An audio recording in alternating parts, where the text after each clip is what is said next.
दोस्तों, आज की कहानी एक माँ की जो अपने बेटे से बहुत प्रेम करते हैं और बेटा उस माँ को घर से निकलकर दूर किसी स्टेशन पर छोड़ आते हैं। सुनिए पूरी कहानी। कहानी अच्छी लगी तो अपना राय कमेंट बॉक्स में जरूर बताना। हिंदी कहानियाँ एवं प्रेरणादायक प्रसंग के लिए हमारे चैनल राजनगर हिंदी स्टोरी को सब्सक्राइब करें और पास में घंटी को टच करना ना भूले, ताकि हम आपके लिए अच्छी अच्छी हिंदी स्टोरी अनसुनी कहानी प्रस्तुत कर सके। तो चले आज की कहानी शुरू करते हैं। कहानी, एक माँ की दर्द भारी कहानी। 3 साल हो चुके थे बेटे को अपना घर छोड़कर विदेश में बसे हुए। इन 3 सालों में बूढ़ी माँ और ज्यादा बूढ़ी हो गई थी। एक बूढ़ी माँ की दर्द भरी कहानी। 75 वर्ष की उम्र में सुलोचना देवी की याददाश्त काफी कमजोर होती जा रही थी। उन्हें रोजमर्रा की चीजें याद ना रहती, लेकिन जो उन्हें हमेशा याद रहता वह था उनका बेटा। दिन हो या रात, एक पल भी ऐसा ना होता जब उन्हें अपने बेटे की याद ना आती। दूसरी तरफ बेटा था जो साल भर में एक आध बार अपने माँ को फोन कर लिया करता और 1-2 मिनट से ज्यादा बातें भी ना किया करता। फिर भी यह बूढ़ी माँ टकटकी लगाए अपने बेटे का इंतजार करती रहती। एक दिन बेटे का विदेश से फोन आया। हेलो हेलो, सुन रही हो ना माँ? अनिल बोल रहा हूँ, तुम्हारा बेटा। कैसी हो माँ? मैं ठीक हूँ बेटा, तुम बहू और मेरा पोता कैसा है? माँ ने पूछा। सब अच्छे हैं माँ, मैं अगले हफ्ते गांव आ रहा हूँ माँ, तुम्हें लेने। अब हम सब साथ में ही लंदन में रहेंगे माँ। तुम्हारी बहू कह रही थी माँ को यहाँ पर लेकर आओ, बेचारी अकेली वहाँ परेशान होती होगी। बेटे ने कहा। माँ की बूढ़ी सूखी आंखें आंसुओं से भीग गई। उसके कमजोर शरीर के नस नस में खुशी की लहर दौड़ गई। बेटे और बहू का अपने प्रति प्रेम देखकर माँ का मन खुशी से भर आया। बेटे ने आगे कहा, माँ तैयार रहना माँ, मुझे ज्यादा दिन छुट्टियाँ नहीं है।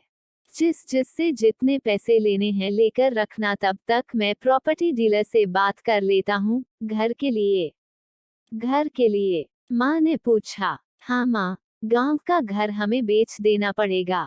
अब हम साथ में ही रहने वाले हैं तो वहाँ पर घर रखने का कोई मतलब नहीं है माँ, बेटे ने कहा। बुढ़ापे की वजह से ठीक से चलने में असक्षम माँ ने पूरे मोहल्ले में घूम घूम कर अपनी इस खुशखबरी को सबको सुनाया। सभी को खुशी हुई, सबको लगा माँ जी के आखिरी दिन अपने परिवार के साथ खुशी से बीत जाएंगे। घर वापस आकर माँ ने अपने घर के कोने कोने को ऐसे देखा जैसे वह अपने दूसरे बेटे को देख रही हो। देखे भी क्यों ना, उस घर को अपने बेटे से कम थोड़ी समझा था। अपने पति के साथ 40 साल यही तो बिताए थे, लेकिन अब मजबूर थी बुढ़ापे के आखिरी साल बेटे और बहू के साथ बिताना चाहती थी। दिल पर पत्थर रखकर घर बेचने के लिए माँ तैयार हो गई। आनन फानन में बेटे ने घर को आधे दामों पर बेच दिया। माँ ने ज्यादा नहीं, लेकिन जिन चीजों से दिल लगा था उन चीजों को समेटा और बेटे के साथ टैक्सी में बैठकर एयरपोर्ट के लिए चली गई। एयरपोर्ट पर आकर बेटे ने माँ से कहा, माँ तुम यहाँ बेंच पर बैठो, मैं सामान और बोर्डिंग पास की जांच करा कर आता हूँ। वहाँ वक्त लगता है और खड़ा रहना पड़ता है, तुम्हें तकलीफ होगी। तुम यही आराम करो। मैं यूं गया और यूं आया। माँ बेंच पर बैठ गई और बेटा अंदर चला गया। काफी समय हो गया बेटा वापस नहीं लौटा। माँ सोचने लगी, ज्यादा भीड़ होगी इसलिए देर लग रही होगी। अंधेरा होने को आया, अब तो लोगों की चहलकदमी भी कम होने लगी। माँ को अब चिंता होने लगी। एक कर्मचारी ने आकर पूछा, किससे मिलना है माँ जी आपको? यहाँ पर क्यों बैठी है?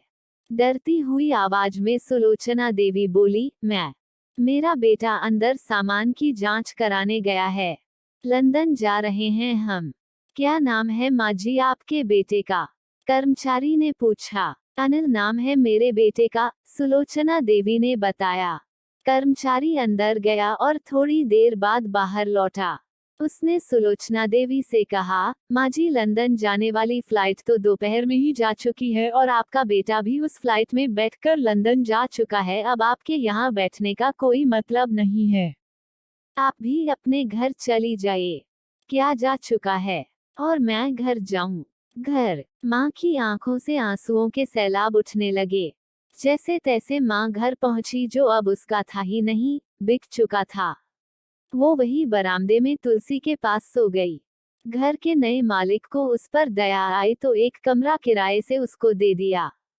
पेंशन के पैसों से खाना और किराए का बंदोबस्त हो जाता था। दिन बीतने लगे। कुछ दिनों बाद घर के नए मालिक ने सुलोचना देवी से कहा, माँ जी, आप अपने रिश्तेदारों के यहाँ पर जाकर क्यों नहीं रहती है? इस उम्र में आपके लिए वही अच्छा होगा। अच्छा तो होगा, लेकिन अगर मेरा बेटा वापस आया तो उसका ख्याल कौन रखेगा?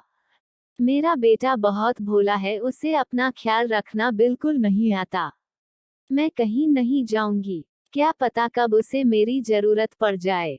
माँ ने कहा। दोस्तों, सच बता रहा हूँ, माँ की ऐसी बातें सुनकर मेरी आंखों में आंसू आ गए। किसी ने सच ही कहा है, पूत कपूत हो सकता है, लेकिन माता कभी कुमाता नहीं होती। दोस्तों, आप सभी से हाथ जोड़कर विनती करता हूँ, अपने माता पिता की जितनी हो सके सेवा करना। उनके साथ कभी बुरा बर्ताव मत करना।